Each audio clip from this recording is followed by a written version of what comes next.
राहुल गांधी तू तड़ाक पर आए, ट्रंप नया झूठ फैलाते धराए। पीएम मोदी ने 40 देशों के साथ टैरिफ का कौन सा तोड़ निकाल दिया। ट्रंप ने अब ऐसा क्या कह दिया कि राहुल, अखिलेश, केजरीवाल सबने मोदी के खिलाफ मोर्चा खोल दिया। 50% टैरिफ के बाद अब ट्रंप का नया प्लान क्या है?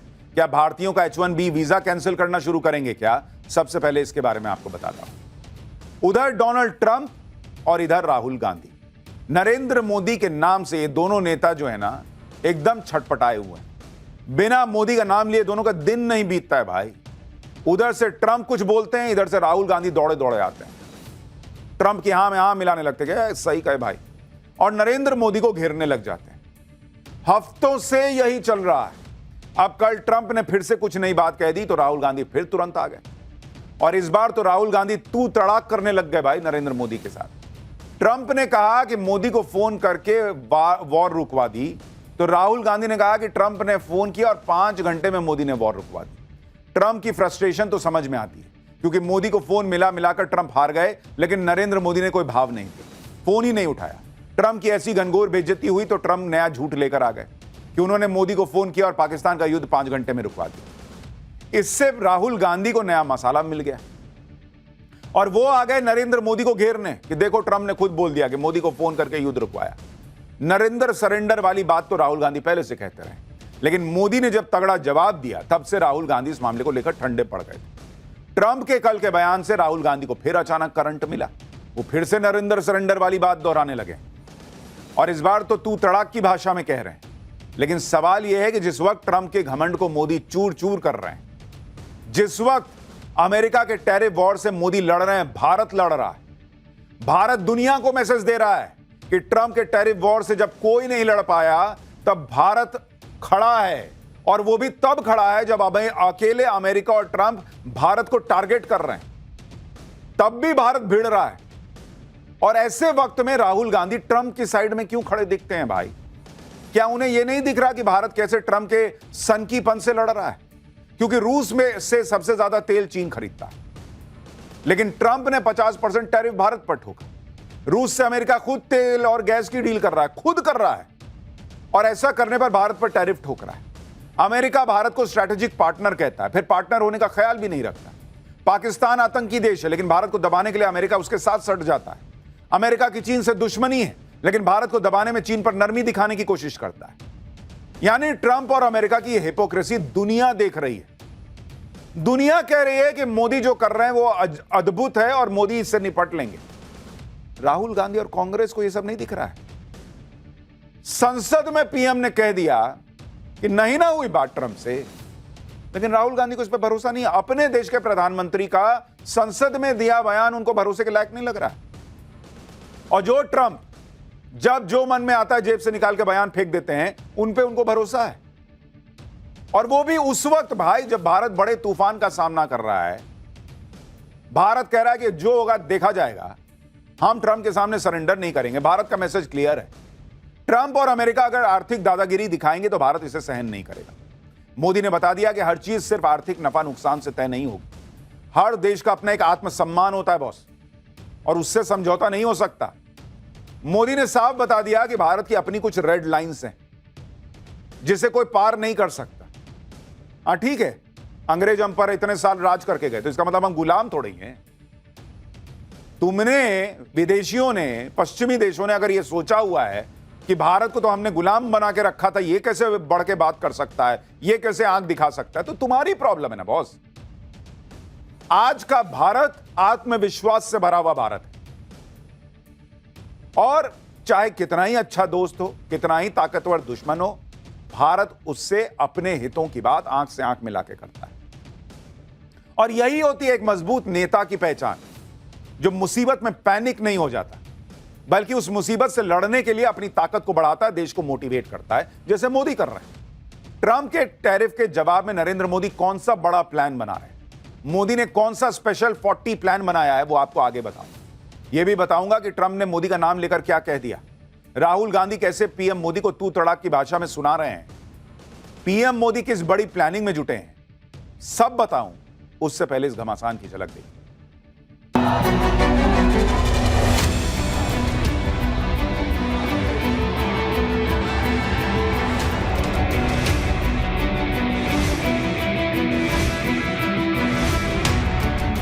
I'm talking to a very terrific man, Modi.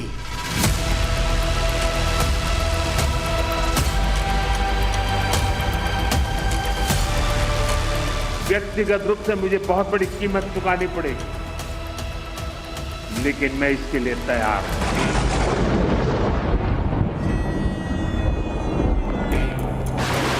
Narendra Modi से कहा कि सुन, ये जो तू कर रहा है इसको 24 घंटे के अंदर बंद कर।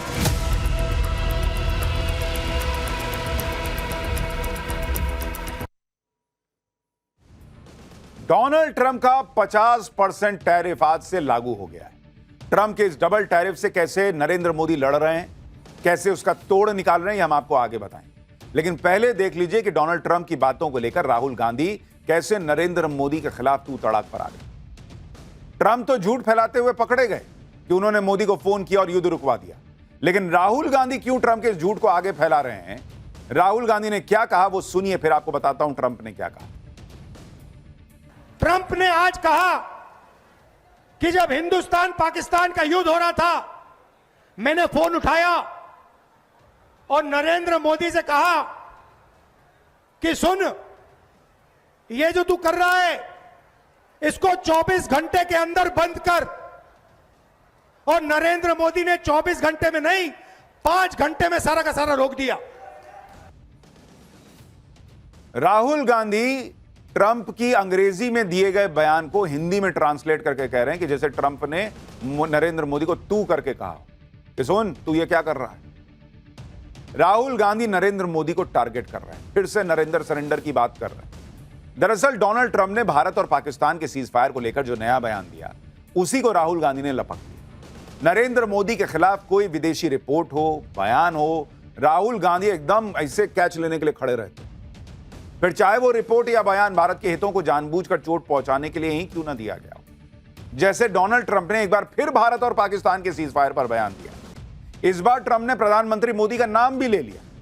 ट्रंप ने दावा किया कि उन्होंने भारत पाकिस्तान के युद्ध के दौरान पीएम मोदी को फोन किया, ट्रेड डील रोकने और टैरिफ की धमकी दी और 5 घंटे के अंदर युद्ध रुकवा दिया। ट्रंप तो ये तक कह गए कि मैंने कहा था कि ऐसा टैरिफ लगाऊंगा कि तुम्हारा दिमाग जन ना जाएगा, भारत का दिमाग जन ना जाएगा। सुनिए जरा ये भाई साहब क्या कह रहे हैं, फिर बताता हूं ये कैसे झूठ बोलते हुए पकड़ा गया।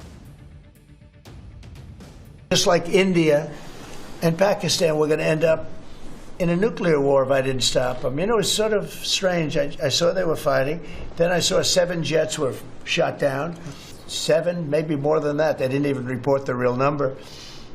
And I'm talking to a very terrific man, Modi of India.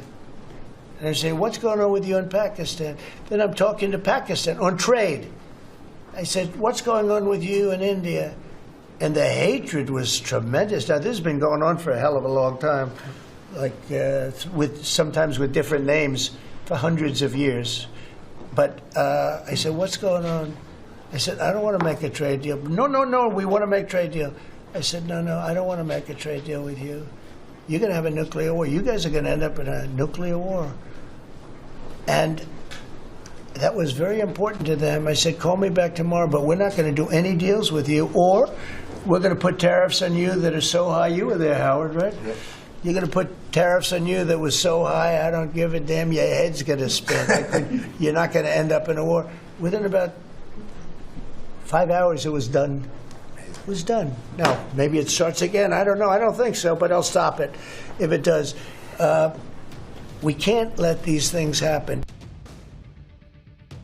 Donald Trump कह रहे हैं कि मैंने मोदी से फोन पे बात की थी, कहा था कि भाई आप और पाकिस्तान तो युद्ध लड़ने वाले हो, परमाणु युद्ध हो सकता है, तो ये सब बंद कर दो, नहीं तो मैं डील नहीं करूंगा। तो मोदी ने कहा कि नो ऐसा मत कीजिए।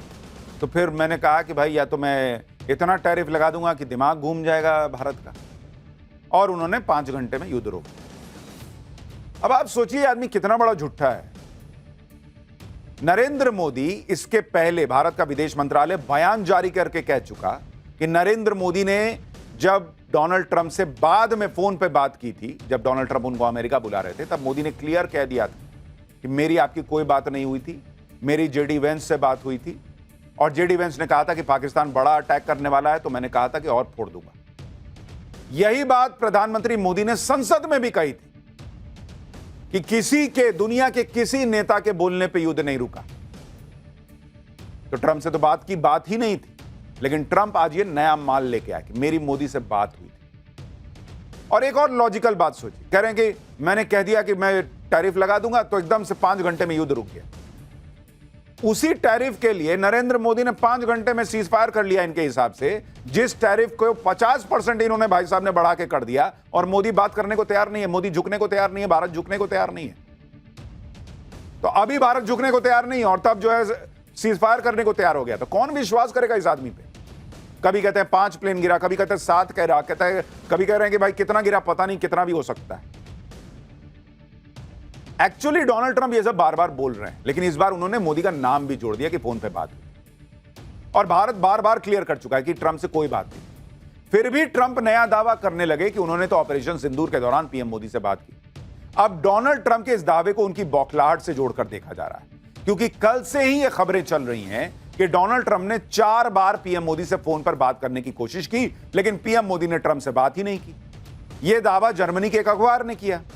कल से यह खबर अंतर्राष्ट्रीय जगत में छाई हुई थी कि अरे यार, अमेरिका के ट्रंप की तो बड़ी बेइज्जती कर दी मोदी ने, बात ही नहीं कर रहे हैं वो। जाहिर है यह सुनकर हर कोई हैरान होगा कि पीएम मोदी ने 4 बार ट्रंप को इग्नोर मार दिया। यह खबर डोनाल्ड ट्रंप के लिए भयंकर बेइज्जती वाली, क्योंकि ट्रंप तो खुद को दुनिया का बॉस बताते हैं, लेकिन दुनिया के बॉस को नरेंद्र मोदी भाव नहीं दे रहे, और यह खबर एक्सपोज हो गई। जैसे ही यह खबर वायरल हुई, उसके कुछ ही घंटे में ट्रंप ने दावा किया कि मैंने तो मोदी से बात की थी, मैं तो धमका रहा था, मैंने तो कह दिया था कि दिमाग घूम जाएगा तुम लोगों का, इतना टैरिफ लगा दूंगा। यानी ट्रंप अपनी बेइज्जती से बचने के लिए अब यह दावा कर रहे हैं कि मैंने मोदी से बात की थी। तो इतने दिन में नाम लेके क्यों नहीं बोले कि मैंने मोदी से बात की थी? और चूंकि यह आदमी झूठ बोल रहा है, इसलिए इसने बयान देते देते बीच में बगल वाले से भी बोला कि तुम थे ना वहां पे। कभी किसी बड़े राष्ट्राध्यक्ष को ऐसे बोलते देखेंगे, तुम थे ना वहां पे? ट्रंप को लग गया कि दुनिया में मेरी बेइज्जती हो रही है कि मोदी फोन नहीं उठा रहे मेरा। तो एक काम करता हूं, मैं मोदी को बता देता हूं कि मैंने मोदी को ऐसा कर दिया, वैसा कर दिया, क्योंकि अगर ऐसा किए थे तो पहले बोलते। आप यह भी देखिए कि डोनाल्ड ट्रंप ने सीज फायर पर नया सनसनीखेज बयान उस वक्त दिया है जब भारत पर 50% टैरिफ लागू हो, लेकिन नरेंद्र मोदी झुके नहीं। जब दुनिया को यह मैसेज चला गया कि ट्रंप का टैरिफ कोई ब्रह्मास्त्र नहीं है कि उससे हर देश डर ही जाएगा, जब भारत और अमेरिका के बीच ट्रेड डील रुक गई है और इस डील को रुकने का भारत ज्यादा लोड नहीं ले रहा, ट्रंप ने ऐसे वक्त में मोदी को टारगेट करने वाला बयान दिया। जब ट्रंप के विरोध के बावजूद पीएम मोदी ने रूस से तेल खरीदना बंद नहीं किया, उल्टे वो रूस से दोस्ती गहरी कर रहे हैं। जब पीएम मोदी ट्रंप की टेंशन बढ़ाते हुए एससीओ मीटिंग में चीन जा रहे हैं, इसलिए ट्रंप का नया बयान उनकी बौखलाहट का सबूत है, क्योंकि वो तो बड़ी बड़ी डींगे हाँक रहे थे। लेकिन सवाल यह है कि ट्रंप झूठ बोल रहे हैं, ट्रंप डींगे हाँक रहे हैं, ट्रंप लंबा लंबा फेंक रहे हैं, राहुल गांधी क्यों उसमें फंस रहे हैं? राहुल गांधी को हर वक्त क्या मोदी को घेरने के लिए कुछ मौका चाहिए? अभी देश की ना बात है बॉस। राहुल गांधी नहीं कह सकते थे कि मेरे देश का प्रधानमंत्री संसद में बोल दिया जी ट्रंप, तुम झूठे ना बोल रहे हो फिर। लेकिन वो तो तुरंत आ गए कि नहीं, ट्रंप ने बोला सुन मोदी तू क्या कर रहा है, इस तरह की भाषा बोलने लगे। इसलिए ट्रंप ने अपने नए बयान से यह साबित करना चाहा कि वो नरेंद्र मोदी को झुका सकते हैं, झुकाकर दिखाया भी। उनका टैरिफ वार कमजोर नहीं है, वो इस हथियार से मोदी को डरा चुके हैं। कोई उनका फोन ना उठाए ऐसी हिम्मत किसी की नहीं। लेकिन ट्रंप अब जितने भी दावे कर लें, कुछ भी बोल लें, गाड़ी प्लेटफॉर्म से छूट चुकी है। दुनिया देख चुकी है कि मोदी ट्रंप के आगे झुके नहीं, भारत झुका नहीं, उल्टे भारत ने ट्रंप को तगड़ा जवाब दिया। लेकिन भारत में तो उल्टा हिसाब चल रहा है। नरेंद्र मोदी से दुश्मनी के चक्कर में इंडी गठबंधन ट्रंप की बातों को फैलाने में जुट गया, जबकि यह बात सबको पता है कि ट्रंप हवाबाजी करते हैं। ऑपरेशन सिंदूर को करीब 3.5 महीने बीत चुके हैं, लेकिन ट्रंप वही घिसे पिटे पुराने बयान दे रहे हैं। यह सब जानते हुए भी इंडी गठबंधन उनके बयानों के भाव बढ़ाकर भारत के हितों को नुकसान पहुंचाने में लगा है, जबकि यह वक्त एक साथ खड़े होकर ट्रंप की दादागिरी का बतौर नेशन मुंहतोड़ जवाब देने का वक्त। क्योंकि टैरिफ की लड़ाई मोदी और ट्रंप के बीच की कोई पर्सनल लड़ाई नहीं है, यह पूरे देश की लड़ाई है। लेकिन इंडी गठबंधन यहां भी पॉलिटिक्स की गाड़ी दौड़ा रहा है। ट्रंप के नए बयान का वीडियो शेयर करते हुए अखिलेश यादव ने सोशल मीडिया पोस्ट में कहा कि इन्होंने तो भाजपाइयों के मुंह पर भी टैरिफ लगा दिया। इसी तरह आम आदमी पार्टी ने भी ट्रंप के नए बयान का वीडियो शेयर किया और नरेंद्र मोदी को घेरते हुए कहा कि ट्रंप भारत पाकिस्तान जंग रोकने की बात कई बार कह चुके हैं। इसके अलावा उन्होंने भारत के लिए न जाने क्या क्या कहा है, लेकिन आपकी जुबान से एक शब्द तक नहीं निकला। मोदी जी, आखिर आपकी ऐसी क्या मजबूरी है? ये कौन सा शब्द सुनना चाहते हैं? देश का प्रधानमंत्री संसद में खड़े होकर बोल रहा है, इनको सुना ही नहीं दे रहा है आम आदमी पार्टी वालों को। अच्छा, कांग्रेस ने तो आज यह कहकर मोदी को घेरा कि उनकी दोस्ती की सजा भारत भुगत रहा है। कांग्रेस ने पीएम मोदी और ट्रंप का एक पोस्टर जारी करते हुए कहा कि दोस्ती करें मोदी, भुगते पूरा देश। यानी कांग्रेस यह दिखाने की कोशिश कर रही है कि नरेंद्र मोदी की ट्रंप की दोस्ती की वजह से ट्रंप भारत पर टैरिफ लगा रहे हैं। कांग्रेस इसे पीएम मोदी का पर्सनल फेलियर बता रही, जबकि यह बात सबको पता है कि ट्रंप यूक्रेन युद्ध न रुकवा पाने की बौखलाहट में भारत को टारगेट कर रहे हैं। कांग्रेस कह रही है दोस्ती करें मोदी, भुगते पूरा देश। अच्छा चलिए, इनके लॉजिक के हिसाब से नरेंद्र मोदी ने ट्रंप से दोस्ती की, इसलिए ट्रंप ने भारत पर टैरिफ लगा दी। जिनपिंग ने दोस्ती की थी इसलिए लगा दिया। दुनिया के बाकी देशों ने दोस्ती कर ली इसलिए लगा दिया। क्या खाली भारत पर टैरिफ लगाया हुआ है? हां, भारत पे एक्स्ट्रा लगाया क्योंकि भारत इनके सामने झुकने को तैयार नहीं। इसमें पर्सनल दोस्ती का मामला क्या है? ऐसा नहीं है कि ट्रंप ने सिर्फ भारत पर टैरिफ लगाया, 70 से ज्यादा देशों पर टैरिफ लगाया, लेकिन कांग्रेस पार्टी यहां भी लग गई। आप देखिए कि इधर कांग्रेस टैरिफ को लेकर पीएम मोदी को टारगेट कर रही है, उधर दुनिया के दूसरे देश मोदी पर यह भरोसा जता रहे हैं कि वो संभाल लेंगे। जैसे फिजी के प्रधानमंत्री हाल ही में भारत के दौरे पर आए, उन्होंने ट्रंप के टैरिफ को लेकर पीएम मोदी से कहा था कि कोई आपसे बहुत खुश नहीं है, कोई व्यक्ति आपसे बहुत खुश नहीं है। उन्होंने इशारा किया कि ट्रंप, मगर आप इतने ताकतवर हैं कि इन मुश्किलों को झेल सकते। मतलब बाहर के देशों को हम पे भरोसा है कि भारत झेल लेगा, भारत देख लेगा, मोदी देख लेंगे। अपने यहां नरेंद्र सरेंडर फैलाने में लगे हुए हैं। आप यह भी देखिए कि डोनाल्ड ट्रंप ने भारतीय प्रोडक्ट्स पर टैरिफ लगाकर एक तरफ से अमेरिका के बाजार भारत के लिए बंद करने की कोशिश की, लेकिन नरेंद्र मोदी ने भी ठान लिया कि अगर ट्रंप एक दरवाजा बंद करेंगे तो भारत और दरवाजे तलाश लेगा। ट्रंप के डबल टैरिफ से भारत के टेक्सटाइल गारमेंट एक्सपोर्ट पर असर पड़ेगा, लेकिन भारत अपने टेक्सटाइल एक्सपोर्ट को बढ़ाने के लिए 40 दूसरे देशों से बात कर रहा है। इसमें यूके है, जापान है, साउथ कोरिया है। ये तमाम ऐसे देश हैं, इसके अलावा और दूसरे देश, जहां की मार्केट में भारत अपने टेक्सटाइल एक्सपोर्ट को पुश करेगा। इसके अलावा रूस, Germany, Italy, Spain, Netherlands, Poland, Belgium, UAE और ऑस्ट्रेलिया से भी बातचीत की जाएगी। इन देशों के सामने भारत अपने टेक्सटाइल इंडस्ट्री की अच्छी क्वालिटी, मजबूती और विश्वसनीयता को सामने रखेगा। ये 40 देश कुल मिलाकर करीब 51 लाख करोड़ की कीमत के टेक्सटाइल और अपैरल का इंपोर्ट करते हैं। इस वजह से इन देशों में भारत अपने टेक्सटाइल एक्सपोर्ट मार्केट को बढ़ा सकता है, जो मौजूदा वक्त में सिर्फ 5 से 6% है। ट्रंप के टैरिफ का सबसे ज्यादा असर जिन सेक्टर्स पर पड़ेगा उसमें टेक्सटाइल भी शामिल, इसलिए टेक्सटाइल इंडस्ट्री के लिए दूसरे बाजार तलाशे जा रहे हैं। ट्रंप के टैरिफ वॉर से निपटने के लिए भारत ने यही रणनीति बनाई कि जो सेक्टर ज्यादा प्रभावित हैं उनके लिए नए बाजार तलाशे जा रहे हैं। इसके लिए एक्सपोर्ट प्रमोशन काउंसिल्स को लगाया गया है। दुनिया के अलग अलग देशों की मार्केट में डिमांड और सप्लाई को देखा जा रहा है। इतना ही नहीं, अंतर्राष्ट्रीय एग्जीबिशन, ट्रेड फेयर्स में भारतीय प्रोडक्ट्स को बढ़ाया जाएगा। अलग अलग सेक्टर के लिए अलग अलग कैंपेन चलाया जाएगा। फ्री ट्रेड एग्रीमेंट्स का कैसे इस्तेमाल किया जाए, इसके लिए एक्सपोर्टर्स को गाइड भी किया जाएगा। ट्रंप के टैरिफ के प्रभाव को कम करने के लिए मोदी सरकार उन सेक्टर्स के प्रतिनिधियों से भी मुलाकात करेगी जो टैरिफ की वजह से सबसे ज्यादा प्रभावित है। इस हफ्ते कॉमर्स मिनिस्ट्री कई सारी मीटिंग्स करने वाली है। केमिकल्स, जेम्स और ज्वेलरी समेत इसके अलावा अलग अलग सेक्टर्स के एक्सपोर्टर्स को बुलाया जाएगा कि आओ भाई बताओ क्या क्या दिक्कत है, हम क्या मदद करें, कैसे एक्सपोर्ट को बढ़ाया जाए और इंडस्ट्री को टैरिफ के प्रभाव से बचाया जाए, इस पर इनसे चर्चा हो। भारत पर 50% टैरिफ लगने के बाद मोदी सरकार का पहला रिएक्शन भी आ गया। विदेश राज्य मंत्री कीर्तिवर्धन सिंह ने कहा है कि हमारी अर्थव्यवस्था बहुत मजबूत है, हमारी इंडस्ट्री बहुत मजबूत है और निश्चित रूप से हम अपनी जनता और देश को नुकसान नहीं होने देंगे। हम टैरिफ से निपटने के लिए जरूरी कदम उठा रहे हैं। विदेश राज्य मंत्री कीर्तिवर्धन सिंह ने कहा कि यह टैरिफ गलत है, क्योंकि जिस वजह से भारत पर टैरिफ लगाया गया है वो काम तो कई देश कर रहे हैं। उन्होंने कहा कि हमारे पास एक बड़ी जनसंख्या है जिसकी एनर्जी जरूरतों को भी देखना जरूरी है।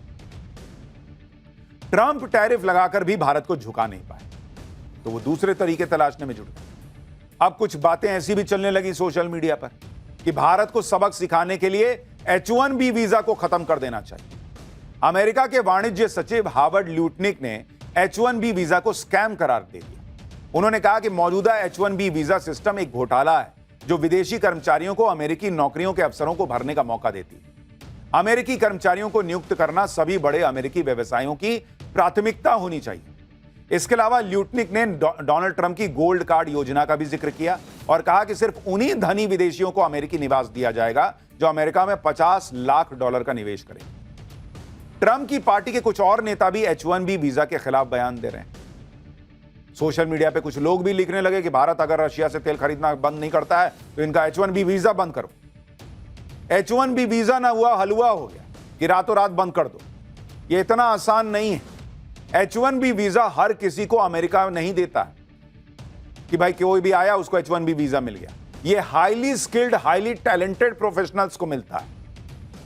इसके लिए अमेरिका अपने यहां स्किल्ड प्रोफेशनल्स की कमी को पूरा करता है और इसमें भारत का टैलेंट पूल सबसे ज्यादा काम आता है। तो ऐसा नहीं है कि भारत पे कोई एहसान कर रहा है अमेरिका कि आओ आओ एक काम करो, आओ तुम वहां बैठे हो, आओ हमारे यहां नौकरी कर लो। भारतीय टैलेंटेड हैं और उनके पास वो हुनर है जिसकी अमेरिका में कमी है, इसलिए वहां उनको नौकरी मिलती है। और उससे जितनी लागत में अमेरिका वाला जितना नवाबी झाड़ते हुए काम करेगा उससे कम पैसे में भारतीय जो है वो तन मन धन लगा के काम करते हैं। H1B वीजा जिन्हें मिलता है वो हाईली स्किल्ड प्रोफेशनल्स होते हैं जिसके लिए अमेरिकी कंपनियां अच्छा खासा खर्च भी करती हैं। इसलिए आप देखिए कि एक आम अमेरिकी कर्मचारी से कहीं ज्यादा सैलरी H1B वीजा वालों को मिलती है। औसत अगर आप देखेंगे कि जो H1B वीजा मिलता है, अगर उसकी आप सैलरी देखेंगे, औसत सैलरी, भाई अपने भारतीयों को इतना कम करके मत आंको कि भाई अमेरिका ने H1B वीजा दे दिया, बहुत बड़ा एहसान कर दिया। हम जो काम करते हैं ना उसकी वजह से हमको वो मिलता है। तो जो H1B वीजा वाले हैं उनकी सैलरी जो है, औसत सैलरी कितनी होती है? $1,08,000। ठीक है। और सामान्य अमेरिकी की उसकी सैलरी कितनी होती है? अमेरिकी की, सामान्य अमेरिकी की उसकी सैलरी होती है $45,760। ये देख रहे हैं आप, इतना मैसिव डिफरेंस है। ऑलमोस्ट डबल से ज्यादा सैलरी मिल रही है H1B वीजा वर्कर्स को। क्यों? क्योंकि वो हाईली स्किल्ड लोग हैं। अगर इनकी जरूरत अमेरिकी कंपनियों को नहीं होती तो क्यों उन्हें अमेरिका में बुलाया जाता और क्यों इन पर इतना खर्च किया जाता? और ये क्या हवा में मिल जाएंगे आपको कि हाँ सब भारतीयों को उठाओ, इनका H1B वीजा कैंसिल करो, वापस भेज दो? काम कौन करेगा? ट्रंप के भतीजे काम करेंगे क्या वहां पे? आप ये भी देखिए कि साल 2022-23 में करीब 2,65,000 H1B वीजा जारी हुआ। इसमें से 78% वीजा भारतीयों को मिला। National foundation for American policy के मुताबिक हर एक H1B वीजा पोजीशन की भर्ती के साथ ही अमेरिका में 8 अतिरिक्त जॉब क्रिएट होती हैं। अमेरिका की दिग्गज टेक कंपनियां जिस पर अमेरिका इतना घमंड करता है, जैसे गूगल, माइक्रोसॉफ्ट, अमेजॉन, ये सब H1B वीजा के तहत आने वाले टैलेंट के भरोसे अपनी ग्रोथ करती हैं। इस H1B वीजा के जरिए जो टैलेंट प्रोफेशनल्स की भर्ती होती है उसी से कंपनी को मुनाफा होता है, दायरा बढ़ता है उसका। इससे बाकी जॉब क्रिएट होती हैं जैसे मार्केटिंग में, सेल्स में, कस्टमर सर्विस में। तो एक H1B वीजा अमेरिका देता है मान लीजिए भारतीय को, तो वहां अमेरिका में 8 नौकरी पैदा होती है, सेल्स में, मार्केटिंग में और दूसरी जगह पर, क्योंकि कंपनी का ग्रोथ होता है। तो भारतीय नौकरी खा नहीं रहे हैं, भारतीयों की वजह से कंपनियां मुनाफा कमा रही हैं, तो अमेरिकियों को नौकरी भी मिल रही है। H1B और L1 वीजा के जरिए भारतीय अमेरिका की इकोनॉमी में सालाना $1 बिलियन का कंट्रीब्यूशन करते हैं बॉस। भारत की आईटी इंडस्ट्री हर साल अमेरिका में 4 लाख डायरेक्ट और इनडायरेक्ट जॉब्स क्रिएट करती है और हर साल $5 बिलियन का टैक्स चुकाती है। अगर अमेरिका ने H1B वीजा पर सख्ती दिखाई तो इससे अमेरिका की इकोनॉमी को ही नुकसान होगा, क्योंकि अमेरिका की कंपनी में काम करने वाले H1B प्रोफेशनल्स अमेरिका की ही कंपनियों को आगे बढ़ा रहे हैं और रातों रात इनका कोई रिप्लेसमेंट नहीं मिल जाएगा। यानी भारत को दुश्मन बनाकर अमेरिका का काम चलने वाला नहीं है, यह मान के चलिए। अमेरिका को हर हाल में भारत का साथ चाहिए, भले ही आज टकराव है, लेकिन आखिर में भारत और अमेरिका को साथ मिलकर ही काम करना होगा। इसका एहसास ट्रंप के उन बड़बोले मंत्रियों को भी हो चुका है जो पहले भारत के खिलाफ उल्टे सीधे बयान दे रहे थे। अमेरिका के वित्त मंत्री के तेवर नरम पड़ने शुरू भी हो गए। उन्होंने कहा है कि ट्रंप और मोदी के अच्छे संबंध हैं, आखिर में भारत अमेरिका साथ आ जाएंगे। अमेरिका के वित्त मंत्री जो कुछ दिन पहले तक भारत को धमका रहे थे, वो अब ये बता रहे हैं कि भारत से तो सबसे पहले डील होने वाली थी। वो कुछ मामला फंस गया और रूस के तेल का मामला हो गया, इसलिए मामला अटक गया। लेकिन भारत सबसे बड़ा लोकतंत्र है, अमेरिका सबसे बड़ी इकोनॉमी है और हम आखिर में साथ आ जाएंगे। यही ट्रंप का प्लान भी है बॉस। वो आदमी पीछे जाएगा, आज नहीं तो कल जाना ही पड़ेगा। लेकिन अमेरिका को, ट्रंप को, इनको आदत नहीं है कि भारत जिस मजबूती से जवाब दे रहा है वैसे कोई जवाब नहीं। इसलिए ये लोग अलबला गए। इनको निकलने का रास्ता नहीं मिल रहा कि क्या करके अपनी छवि बचाएं और कहें कि ठीक है भारत, आओ डील कर लेते हैं। वो रास्ता थोड़ा सा भी चुन्नू सा मिला ना, ये तुरंत पलटी मारेंगे और आप देखिएगा भारत के साथ इनकी डील होगी। लेकिन भारत के साथ डील जब भी हो जाए, जो भी हो जाए, ट्रंप ने भारत और अमेरिका के रिश्ते में दरार पैदा कर दी। तो इतनी जल्दी नहीं बढ़ेगी। पाठशाला में अगली क्लास, पानी, मलबा, बड़े बड़े पत्थर, माता वैष्णो देवी मंदिर के पास भयंकर हादसा कैसे हुआ, इसका कंप्लीट चैप्टर। बाढ़, बारिश के कोहराम के बीच पीएम मोदी ने पाकिस्तान के लाखों लोगों को मरने से कैसे बचा लिया। इस बार बारिश के सीजन ने ऐसा कहर ढाया है कि जिधर देखो उधर तबाही हो रही है। जहां देखो बादल फट जा रहे हैं, तबाही बरस रही है और देखते ही देखते पल भर में सब कुछ खत्म हो जा रहा है। भयंकर तबाही की ऐसी ऐसी तस्वीरें आ रही हैं कि लोग पहले देखे नहीं, ऐसा लग रहा है। जम्मू से लेकर हिमाचल तक हर तरफ हाहाकार मचा हुआ है। भारी बारिश की वजह से कहीं उफनती नदियां कहर बनकर टूट रही हैं, कहीं फ्लैट फ्लश की वजह से बर्बादी हो रही है, कहीं पूरा पूरा घर बह जा रहा है, कहीं होटल बह जा रहा है, बादल फटने से सब कुछ तबाह हो जा रहा है। और इसकी रोंगटे खड़े कर देने वाली एक एक तस्वीर आज आपको दिखाऊंगा। पीएम मोदी ने पाकिस्तान के लाखों लोगों को मरने से कैसे बचाया, यह भी बताऊंगा। कटरा में माता वैष्णो देवी के दरबार में टूटे आसमानी कहर की भी बात होगी। सबसे पहले बात माता वैष्णो देवी मंदिर की, जहां भारी बारिश की वजह से हुए लैंडस्लाइड में 30 से ज्यादा लोगों की मौत हुई। हादसा वैष्णो देवी मंदिर के पुराने ट्रैक पर, अर्धकुंवारी मंदिर से कुछ दूरी पर। जिस जगह हादसा हुआ वहां से माता वैष्णो देवी मंदिर की दूरी करीब 6 किलोमीटर है। चश्मदीदों के मुताबिक बादल फटने की वजह से अचानक मंदिर जाने वाले रास्ते पर बहुत ज्यादा पानी और मलबा आ गया। मलबे के साथ बड़े बड़े पत्थर गिरने लगे और वहां मौजूद कई लोग दब गए। कुछ पानी के तेज बहाव में बह गए। ये आपको वैष्णो देवी की तस्वीरें दिखा रहा हूं। आज भी हादसे वाली जगह पर पहाड़ से पानी गिरता नजर आया, जिससे बचकर कुछ लोग वहां से भागते भी दिखे। हादसे के बाद सेना के जवानों ने राहत और बचाव का काम शुरू किया। घायलों को नजदीक के अस्पतालों में भर्ती कराया गया। सुनिए घायलों से मिलने पहुंचे जम्मू कश्मीर के एलजी मनोज सिन्हा ने जो वैष्णो देवी के पास हादसा हुआ है वहां के बारे में क्या बताया। दोपहर में क्लाउड बर्स्ट हुआ, यात्रा बंद थी, लेकिन अर्धकुंवारी के आसपास क्लाउड बर्स्ट में काफी लोग उस तेज पानी के बहाव में बह गए। अनेक बहुमूल्य जाने गई हैं और काफी लोग घायल भी थे। अभी मैं घायलों से मिलकर के आ रहा हूँ। 13 लोग यहाँ अस्पताल में हैं। जम्मू कश्मीर में लगातार हो रही भारी बारिश ने पिछले 115 साल का रिकॉर्ड तोड़ दिया है।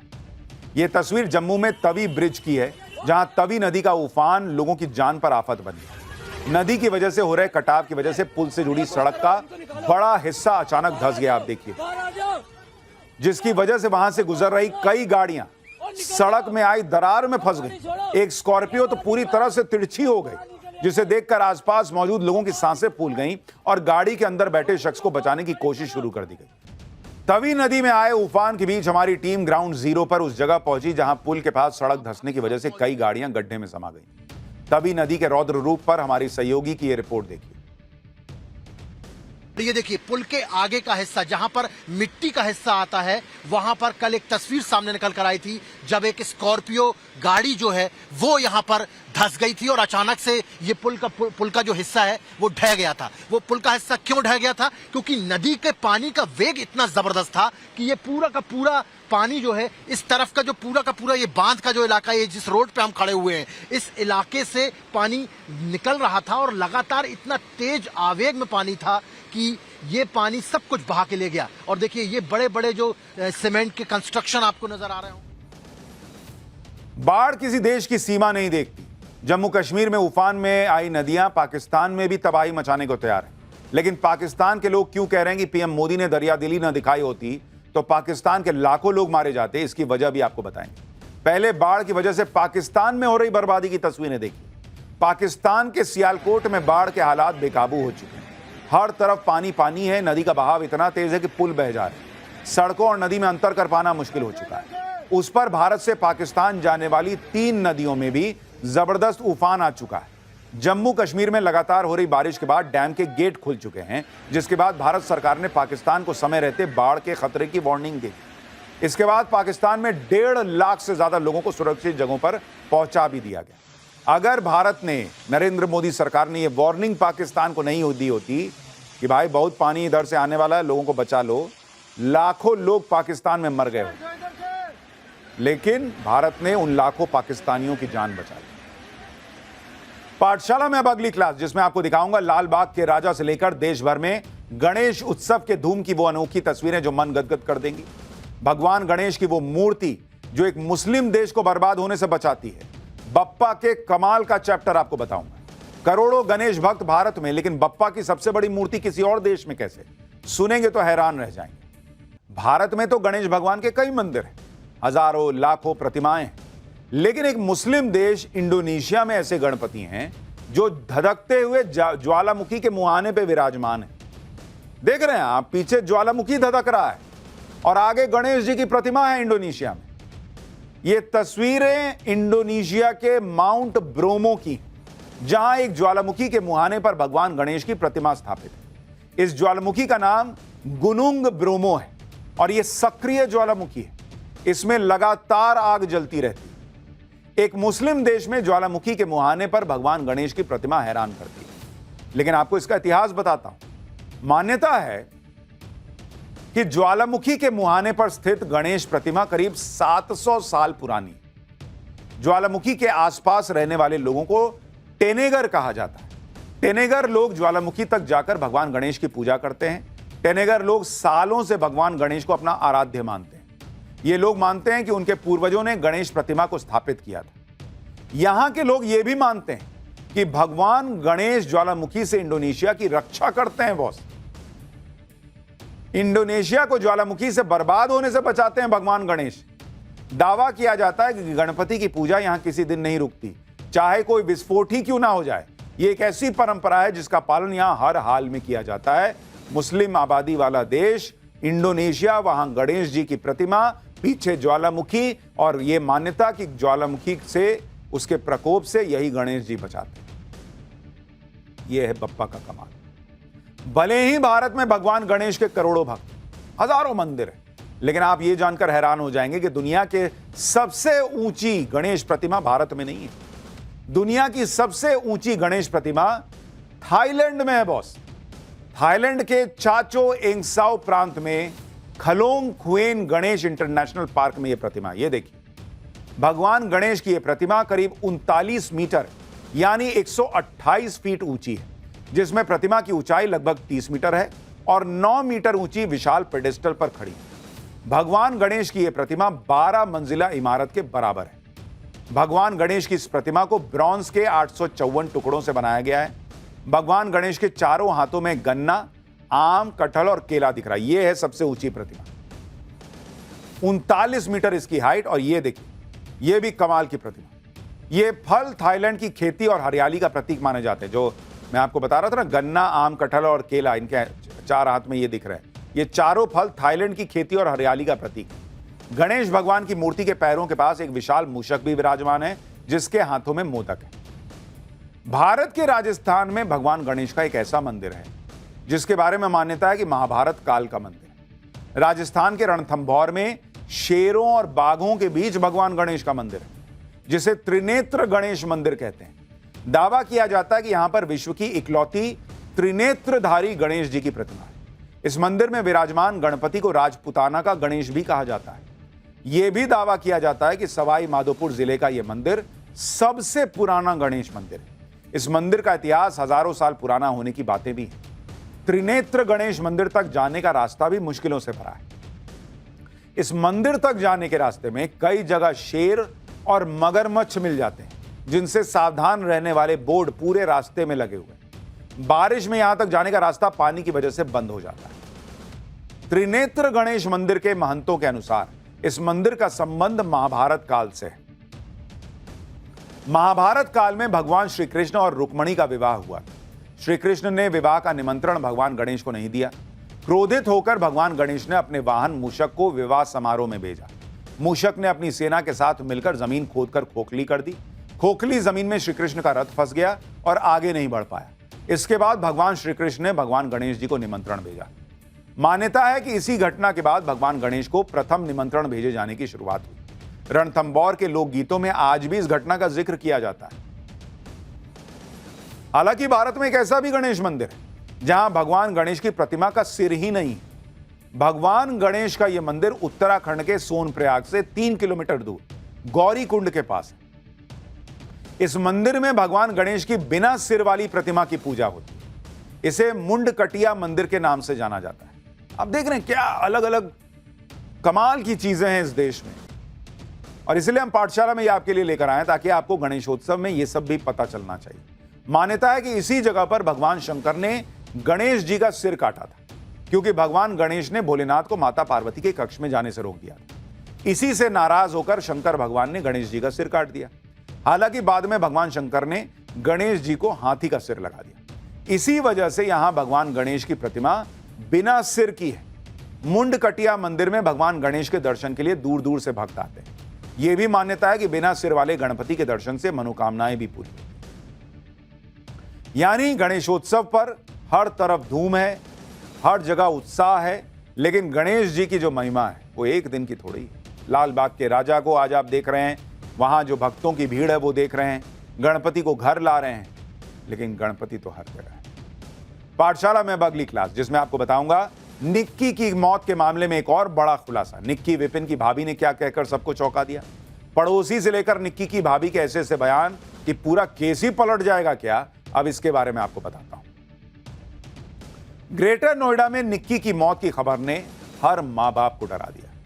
लोग ये सोच सोचकर चिंता में पड़ गए हैं कि उनकी बेटियों के साथ कहीं वो ना हो जाए जो निक्की के साथ हो। लोगों को ससुराल में अपनी बेटियों की फिक्र सता रही।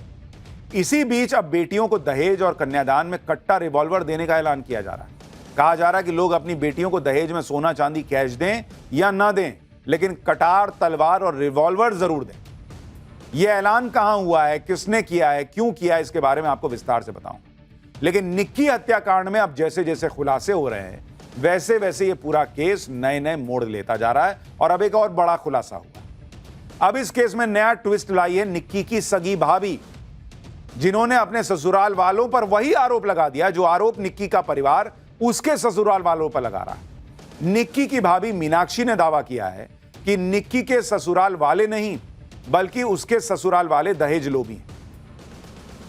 निक्की को दहेज के लिए ससुराल में नहीं पीटा जाता था, बल्कि उसे दहेज के लिए ससुराल में प्रताड़ित किया जाता था। मतलब निक्की की भाभी आरोप लगा रही है कि निक्की के परिवार वाले, माँ बाप, भाई वगैरह जो है, वो निक्की की भाभी को पीटते थे दहेज के लिए। निक्की को ससुराल वालों ने कभी टॉर्चर नहीं किया, बल्कि उसे दहेज के लिए टॉर्चर किया गया, जिसमें निक्की भी शामिल थी। यानी निक्की भी अपनी भाभी को टॉर्चर करती थी, यह आरोप लग रहा है।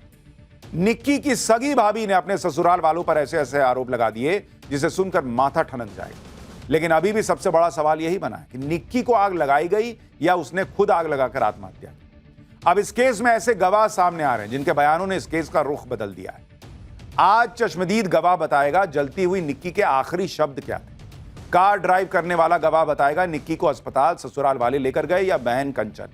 अस्पताल के मेमो पर साइन करने वाला शख्स खुद बताएगा कि डॉक्टरों को सिलेंडर ब्लास्ट होने का झूठ किसने बताया।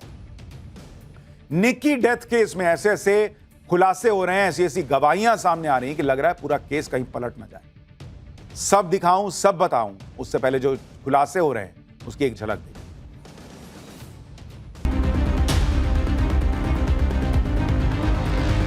आज गाड़ी के लिए भी कुछ दिन मुझे टॉर्चर करा गया कि आज गाड़ी क्यों लेके आई है, हमें तो स्कॉर्पियो देते।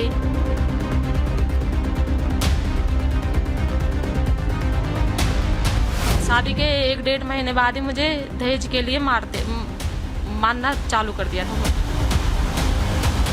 उन्हें देख के लगता भी नहीं है कि वो दहेज के लिए अत्याचार सह रही थी घर पे।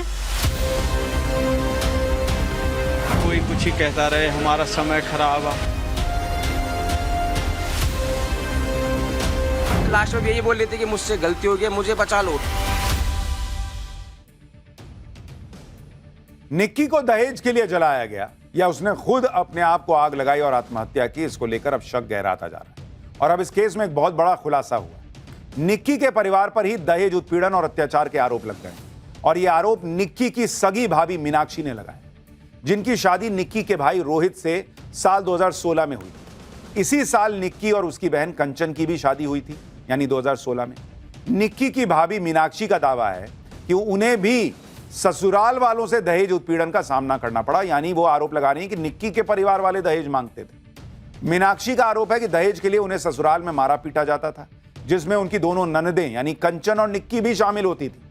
सुनिए निक्की की सगी भाभी निक्की की बहन कंचन और निक्की के पूरे परिवार पर क्या आरोप लगा रही है।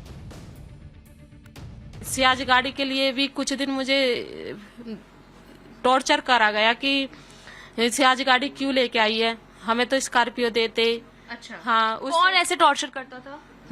उसका पूरा परिवार, मेरे सास ससुर, मतलब भिखारी सिंह, उनकी पत्नी रोहित। हाँ जी हाँ जी हाँ जी, और उसकी दोनों बहनें भी और छोटा भाई भी।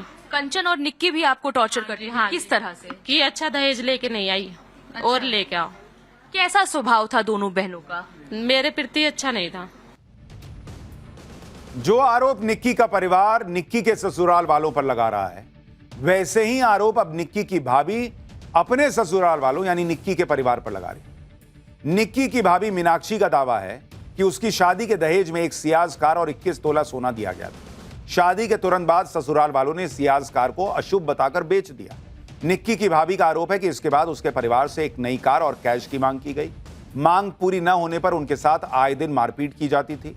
दहेज न देने पर ससुराल वालों ने उसे जबरदस्ती मायके वापस भेज दिया था। निक्की की भाभी ने आरोप यह भी लगाया कि दहेज के लिए उसके भाइयों पर रोहित ने गोली तक चला दी थी और उसकी सास ने जबरदस्ती 2 बार उसका अबॉर्शन करवा दिया था। आप सुनिए निक्की की भाभी निक्की के परिवार वालों और अपने ससुराल वालों कैसे संगीन आरोप लगा रही। सबका एक जैसा ही था। शादी के 1-1.5 महीने बाद ही मुझे दहेज के लिए मारना चालू कर दिया था उन्होंने। कैसे आप यहाँ पर आई वापस? पंचायत का फैसला हुआ, क्या हुआ था? पूरी घटना क्या थी? पंचायत का फैसला हुआ था हमारा। क्या हुआ था? अलग होने का कब फैसला लिया आपने? अलग होने का तो मेरा फैसला अभी से चालू हुआ था, जब मैं 1 साल से उन्होंने मेरे भाइयों पे गोली चला दी थी। अच्छा। हाँ जी। किसने चलाया था? रोहित ने मेरे भाई थे, मेरे चाचा ताऊ थे, गए थे तो मुझे कमरे में बंद कर लिया था। ये लॉक वॉक तोड़ रहे थे तो उसने गोली चला दी। इनकी जान बची थी उसमें। निक्की की भाभी मीनाक्षी का तो यह भी दावा है कि निक्की को उसके ससुराल वालों ने आग नहीं लगाई। मीनाक्षी का दावा है कि विपिन शराबी था लेकिन निक्की से प्यार करता था। दोनों में झगड़े होते थे लेकिन विपिन हत्यारा नहीं हो सकता। विपिन ने अपने हाथ पर निक्की के नाम का टैटू तक बनवाया हुआ था। सुनिए एक बार। मुझे नहीं लगता कि वो दहेज के लालच में उसने ऐसा किया होगा। क्यों ऐसा क्यों लगता है आपको? क्योंकि बहुत कुछ दिया है, उसके पापा ने कोई कमी थोड़ी छोड़ी थी। बिन मांगे उन्होंने सब कुछ दिया था। और उनकी प्रोफाइल खोल के देख लो आप, उन्हें देख के लगता भी नहीं है कि वो दहेज के लिए अत्याचार सह रही थी घर पे। लगता ही नहीं है बिल्कुल भी। निक्की की भाभी मीनाक्षी के दावों ने इस पूरे केस में नया ट्विस्ट ला दिया। मीनाक्षी ने एक और बड़ा दावा किया। मीनाक्षी के मुताबिक निक्की के पिता भिखारी सिंह और ससुर सतबीर सिंह बहुत अच्छे दोस्त थे। यही वजह थी कि भिखारी सिंह ने अपनी दोनों बेटियों की शादी सतबीर सिंह के बेटों से कर दी। मीनाक्षी ने दावा किया कि निक्की और कंचन पर ससुराल वालों की तरफ से कभी दहेज का कोई प्रेशर नहीं था। अपनी बहू के दावों और आरोपों पर निक्की के पिता ने क्या कहा है वो भी सुनिए। मीनाक्षी जो आपकी घर की बहू थी, वो जिस तरह के आरोप लगा रही है उसको कैसे देखते हैं? अब कोई कुछ ही कहता रहे, हमारा समय खराब है। वो बेटी भी हमारी धर्म की बेटी थी। अब क्या करें? वो कह रहे कि हमारे साथ मारपीट भी करते थे। अरे भाई साहब कुछ भी नहीं है, कुछ भी नहीं है। हम ऐसे आपको आदमी को देखने से एक बार बरतने से ही लग जाता है। हम कोई नशेड़ी भंगेड़ी थोड़ी है। आज तक अंडा मीट माछ कुछ नहीं खाया। आप लोगों ने कभी दहेज का लालच नहीं किया? नहीं, हमारे पास मालिक की कृपा से सब कुछ है। हम मांगेंगे तो भगवान से मांगेंगे। हम तो भगवान से मांगते हैं, हम इंसान से नहीं मांगते। एक किसान आदमी है, भगवान से ही दुआ करेगा। ये तो जो छछोरे लोग होते हैं वो मांगते हैं। निक्की की भाभी के आरोपों और दावों ने निक्की की मौत के केस को और उलझा दिया, क्योंकि विपिन के अड़ोसी पड़ोसी तो पहले ही कह रहे हैं कि विपिन ने निक्की को आग नहीं लगाई। सीसीटीवी वीडियो के आधार पर दावा किया जा रहा है कि जब निक्की को आग लगी तब विपिन तो घर के बाहर खड़ा। विपिन ने तो निक्की को बचाने की कोशिश की थी। टाइम्स नाउ नव भारत ने उस युवक से बात की है जो इस पूरे घटनाक्रम का चश्मदीद था, जो घर के अंदर से निक्की को बाहर लेकर आया था। उस व्यक्ति का दावा है कि निक्की कह रही थी कि उससे गलती हो गई, उसे बचा लो। सुनिए वो क्या बता रहा है। पहले तो भीड़ भागी है एक तरफ, भीड़ के साथ मैं भागता हूँ, मैं आगे यहाँ खड़ा हो जाता हूँ। विपिन यहाँ पे गाड़ी बैक कर रहा था अपनी, वो यहाँ से गाड़ी बैक करके लाता है, मैं भाग के यहाँ खड़ा हो जाता हूँ। कहाँ पे आप बताते रहिए। यहाँ पे खड़ा हो जाता हूँ मैं आगे, और विपिन यहाँ तक गाड़ी लेके आता है अपनी, और गाड़ी में से निकलने के बाद उसका इशारा सिर्फ एक ही रहता है, वो चिल्लाता है अर्जुन अपनी भाभी को बचा, ऐसे हाथ करता है ऊपर। मैं यहाँ खड़ा होता हूँ, ऊपर से शोर आता है, चिल्लाने की आवाज आती है, मैं भागता हूँ। मेरे साथ एक डॉक्टर रमेश थे और पिंटू नाम का एक आदमी है, वो मेरे साथ भागता है। हम 3-4 जने भागते हैं ऊपर। मैं जाते ही देखता हूँ तो सामने निक्की जो ऐसे दीवार से लग के पड़ी हुई है। अच्छा। वो करा रही है, दर्द के मारे चिल्ला रही है। उनकी बहन सिर्फ एक बात बोल रही है कंचन उनसे कि बहन तूने क्या कर लिया, ये कदम क्यों उठा लिया। फिर मैंने हाथ पकड़ा और उन्होंने पैर पकड़ा। वो ये लास्ट में यही बोल रही थी कि मुझसे गलती हो गई, मुझे बचा लो।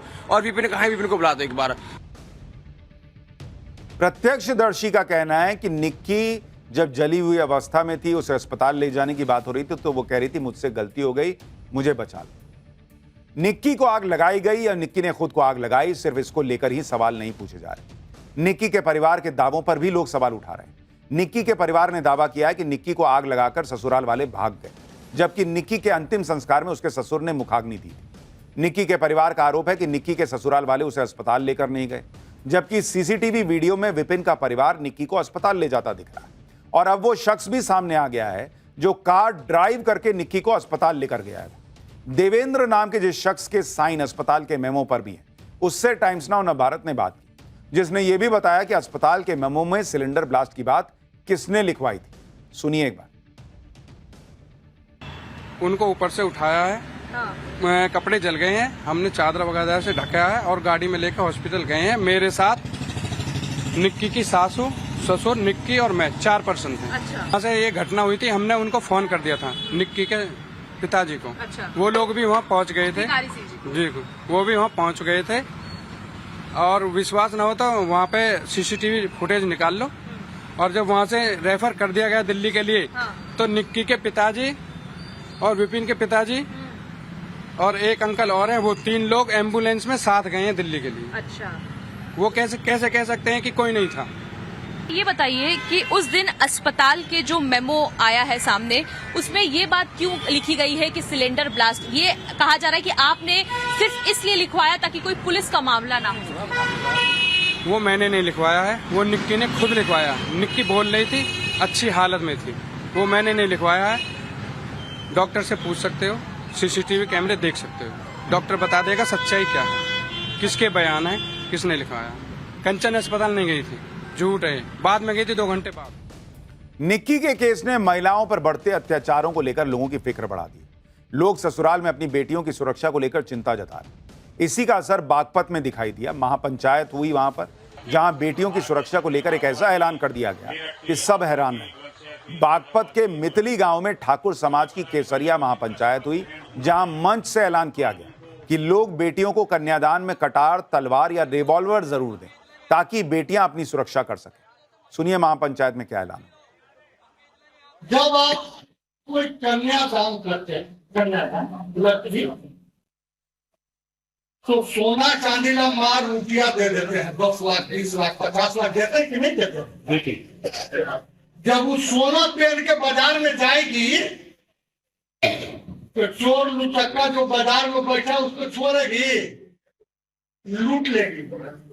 इसलिए मेरे कौम के वीरों, देखो अपने लड़की के दान में पैसा दो या मन दो, लेकिन एक कटार जो है, एक तलवार जो है, जरूर देना।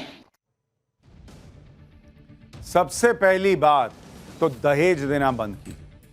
अपनी बेटी को सक्षम बनाइए, उस पर विश्वास रखिए, और जिसको शादी करनी है वो बिना दहेज लिए हुए करे। नहीं करनी है तो घर बैठे। दहेज क्यों देना है? 2025 में खड़े हैं, अभी भी दहेज देंगे और फिर कहेंगे कि कटार दो ये दो। For more of such videos, do like, share and subscribe to ET Now Swadesh.